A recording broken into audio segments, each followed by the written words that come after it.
Nomination చేపించుకుంది. పిచ్చి పిచ్చిగా పిచ్చి అర్థం కాలేదు అసలు. కన్‌ఫ్యూజ్‌గా ఉందన్నమాట. ఒకళ్ళనొకళ్ళు నామినేషన్ చేసుకునే తీరులో ఒక్కొక్కళ్ళు పెట్టుకునే పాయింట్లు బాగోలేదు. కరెక్ట్ లేవు. అట్ట నామినేషన్ చేసుకోరు ఒకళ్ళకొకళ్ళు. చివరి ఆటికి మన సుమన్ శెట్టి గారు కూడా ఫైర్ అయ్యింది. అంత మంచి వ్యక్తి. ఫైర్ అయినాడా ఇమాన్యుయల్ ఫస్ట్ టైం నామినేషన్ లో ఉన్నాడు కదా ఎలా? అవును. మన బర్నీ గారు అదే రీజన్ చెప్పి నామినేషన్ చేసిండు. ఏంటో చెప్పిండులే గానీ ఆ పాయింట్లు కరెక్ట్ కాదు. హెల్మెట్ కాడు. ఎందుకంటే ఇప్పుడు తెలుస్తుంది అనమాట మన ఇమానుయల్ సత్తా ఏందో. హెల్మెట్ చేస్తే అవసరం అసలు ఎంటర్టైన్మెంటే ఉంది.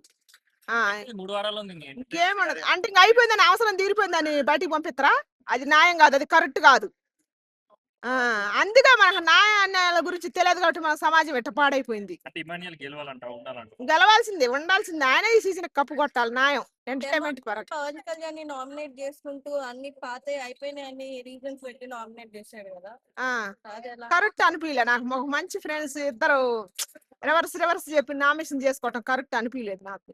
మరి రీతు సోదరి మీద పెట్టి నామినేషన్ చేసేటప్పుడు అయితే వాళ్ళిద్దరు అనుకుంటే ఏడుతుంటే నాకు ఏడుపు వచ్చిందమ్మా. అది ఒకటి మాత్రం హైలైట్ అనిపించింది నాకు.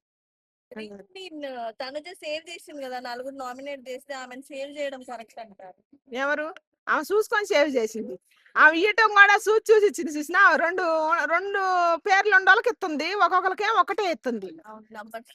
నెంబర్స్ ఫ్రెండ్షిప్ కి వాల్యూ ఇచ్చి ఆమెను సేవ్ చేసింది. యాలీ ఇచ్చిందంటే అది పక్కన పెట్టలే గానీ, యాలీ ఇస్తే అసలు ఫస్ట్ నాన్నకి ఇవ్వాల, సపోర్ట్ చేసిన ఇమానిల్కి ఇవ్వాల. మరి ఇంకా ఆమెని చివరి దాకా సపోర్ట్ చేసుకుంటూ వస్తున్న ఆర్మీ కళ్యాణ్కి ఇవ్వాల. అది పక్కన పెడితే ఆమె సేవ్ చేసింది అనమాట. ఇంకంతే. చేయలేదని చెప్పి మరి సేవ్ చేసిందిగా. దీనివల్ల వచ్చింది కదా సుమన్ గారి వైఫ్ వచ్చారు ఎలా చాలా బాగా అనిపించింది నిజంగా. నా ప్రోమో నిజంగా భార్యాభర్తలు ఎట్టుండాలన్నా సుమన్ శెట్టి గారిని చూసి నేర్చుకోమని చెబుతాను ఈ సమాజానికి. అన్నంతో పని లేదు, ఐటుతో పని లేదు. మనసును చూసి భార్యాభర్తలు కలిసి ఉండాలని కోరుకుంటాను నేను కూడా. వాళ్ళిద్దరిని చూసినాక కొంతమంది అందాన్ని చూసి మోసపోతారు, ఐటు తక్కువ ఉండాలని హేళన చేస్తారు. ఈ ఇద్దరు జంట చూసినాక బుద్ధి రావాలని కోరుకుంటున్నాను.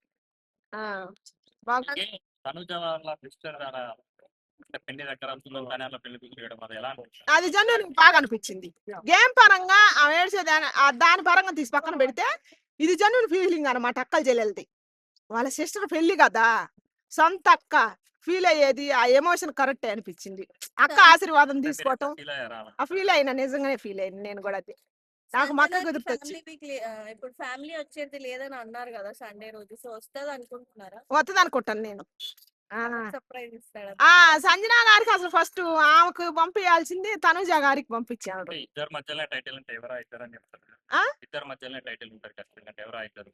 ఇద్దరు మధ్యలో అంటే ఎవరెవరి మధ్యలో ఎవరెవరు ఉంటారని మీరు అనుకుంటున్నారు? ఫైనల్ లో ఎవరెవరు ఉంటారు ఆ ఇద్దట్లోనా?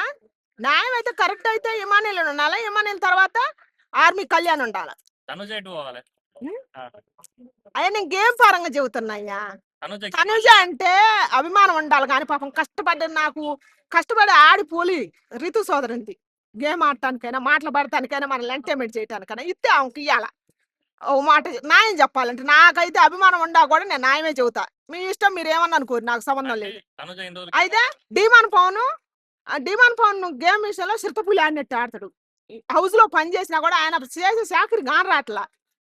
ఈవెన్ హైట్ చేయటం వల్ల ఏమైనా కానొస్తుంది అంతే, ఏం లేదు ఆడ తేడా.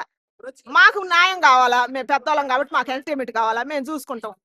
మీ యూత్ మీ చేతుల్లో ఉంది న్యాయం అన్యాయం. విన్నరు ఇమానుయలే. నేను అసలు రాజీ పడిన చివరి దాకా కూడా. ఈ సీజన్ కి కమెడీనే హీరోవు విన్నరు.